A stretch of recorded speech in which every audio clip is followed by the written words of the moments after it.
माझी एकच प्रतिक्रिया आहे, की बहुतेक एक प्रकृतीची विचारपूस करण्यासाठी भेट घेतलेली आहे आणि असं म्हणताय सगळे लोक, की म्हणजे बावनकुळे साहेबांनी भेट करून दिलेली आहे.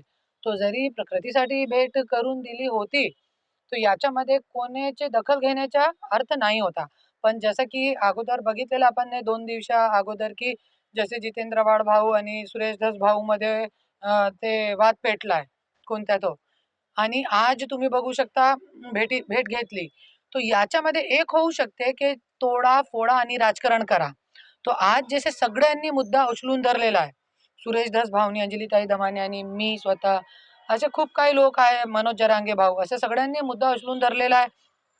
तो असा मला असं वाटते, की जे फूट डालो आणि राजकारण करो, अशी नीती काहीतरी हे लोकांची चालू आहे.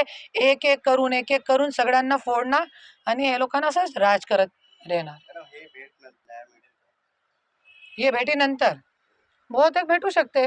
हो सकता है ये भी बहुतेक हे पण होऊ शकते, की हे गोष्टीवरही बोलण्यासाठी गेलेलं आहे धस भाऊ, की तुम्ही काहीतरी याच्यामध्ये न्याय करा, सगळ्यांना सांगा सरेंडर होण्यासाठी आणि वो कृष्णा धाडे कुठे गायब आहे, त्याची विचारपूस करण्यासाठी गेलेलो आहे. धनंजय मुंडेला मोठी जिम्मेदारी दिलेली आहे. जे अजित पवार गट आहे, ते अजित पवार गट नाही, तर धनंजय मुंडे गट आहे. 2019 मध्ये जे सकाळी शपथविधी झाली होती, त्यांच्यानी धनंजय मुंडेच्या डोक्या होता त्याच्यामध्ये. आणि आता पण जे पवार गट फोडलेला आहे, जे पक्ष एक चांगला एक ऐसा ज्याने एक कहते हैं ना, उनने बनाया था अपना पक्ष शरद पवार साहब ने, आज जो फोड़ के ये लेके गया, ये धनंजय मुंडे का काम है. अजित पवार साहब का नहीं है.